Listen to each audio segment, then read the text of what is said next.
Hey gang, Jamie here, New England Haunter. Today we are back in the study and I'm really excited to share my latest creation with you guys.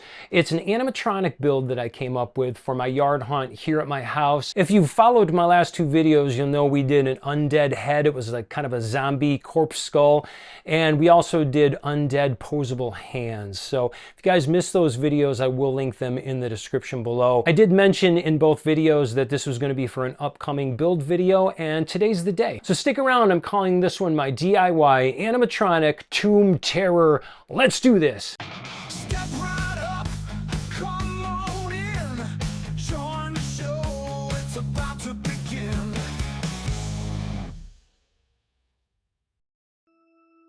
We'll begin by trimming a 5-gallon bucket down to a height of 7 inches. Using a tape measure, I'll mark the cut line all the way around with a Sharpie, and I'll be using an angle grinder to make sure the cut is as even as possible.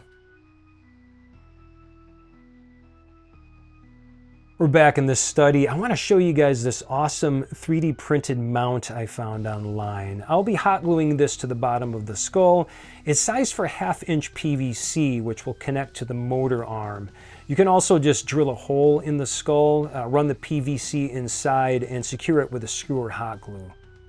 To attach the PVC to the existing Reindeer Motor arm, I'll drill a hole using a 5/32-inch bit directly through the arm. After that, I'll secure the PVC in place with a 2-inch machine screw, along with washers and nylon locking nuts to ensure everything stays tight and stable.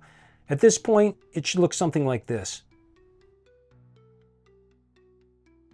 Next, I'll mount the motor onto a 6x6-inch piece of plywood. This keeps the motor positioned exactly where it needs to be for the mechanism to operate smoothly. Try to mount the motor so there's enough clearance on the bottom for the arm to complete a full rotation without touching the ground. I ended up going back and adding the screw, which helps secure a bungee cord brace that will keep the head from tipping side to side. You'll see how that works here in just a moment. Next, we're going to mount the motor on the inside of the bucket.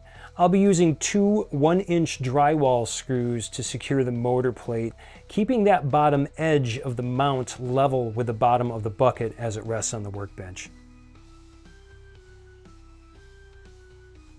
Next, I'm installing these 3/16-inch wire rope clips to anchor the bungee cord brace. They'll be mounted inside the bucket on both sides, aligned with the PVC motor arm we added earlier.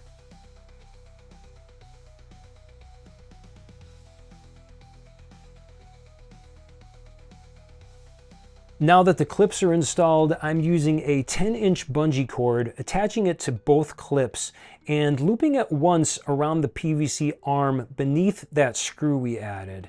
Adjust it until the arm sits as centered and even as possible.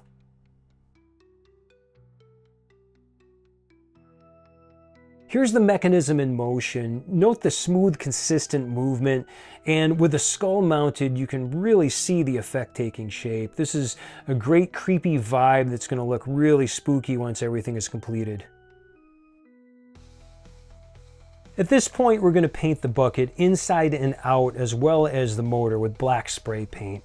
Try to use a flat black if you can. A flat finish will be less reflective at night when using proper lighting. Next, we'll be applying Great Stuff spray foam to create the illusion of a mound of dirt.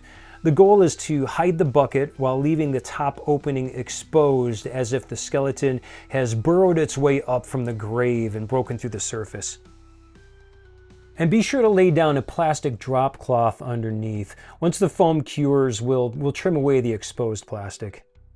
Now I'll be covering roughly 2/3 of the bucket, the front and the sides, while leaving a small opening in the back, just in case I ever need to remove the motor mount for maintenance. And here I'm adding a few craft leaves that I picked up at my local hobby shop. Once the foam cured, I hit it with flat black spray paint. Now don't be too concerned if some overspray hits the leaves. It just adds to that dead, dried out effect. And we will be adding more leaves in just a bit. Next, I'm going over that with a brown spray paint, also with a flat finish, and I'm letting some of that black bleed through in spots. Now it's time to add some rocks. I'm brushing on a neutral gray acrylic, just in some areas to mimic stones that have been forced up through the ground. You could use lighter shades of brown and off-white to add even more realism.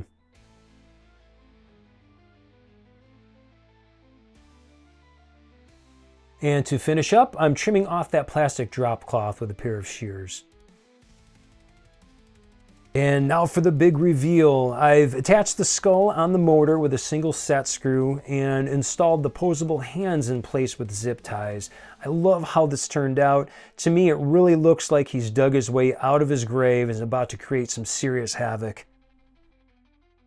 This prop looks great in daylight, but the magic really happens at night.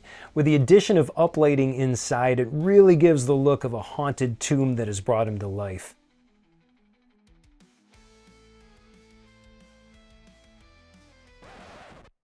Now guys, if you want to try this build, you don't have to have a corpse skull and these Poseable hands like I made. You could actually just use a dollar store type of a hollow skull or a Poseable skeleton skull. Those would work great. Also the hands, guys, this is, just a typical Poseable skeleton hand. You could pop this off and use this as well. You don't even have to have them gripping on to the top of the hole that it's coming out of. You could just lay them down flat like this, or you could do the old trick of taking a heat gun and bending the fingers down to give it that effect. I do want to mention though that the diameter of a 5-gallon pail is only 12 inches. That's edge to edge. Really on the inside it's 11 inches and change. So by the time you mount that reindeer motor on the inside, apply the great stuff around the top, and then put hands in, you don't have much wiggle room in there. So you're not going to be able to fit something like a styrofoam head with a mask. Also the dirt mound piece, guys, you don't have to use great stuff. You could just put creepy cloth over the top, add some leaves. You could just use regular dirt. You could even go crazy and dig a hole and put that bucket piece down into the hole, and it would really look like he's coming out of the ground. Now, as I did mention earlier in the video, this is a great daytime and nighttime prop. It looks really good, a lot of great detail during the day. And nighttime, man, you put that light inside and gleaming up on the skull, it just looks so creepy. It looks really awesome. You could even add a little bit of dry ice or pipe of fogger into it. If you guys decide to build this and run into any snags, you can email me at newenglandhaunter@gmail.com. Thanks for watching, and we'll see you guys in the next one. Take care.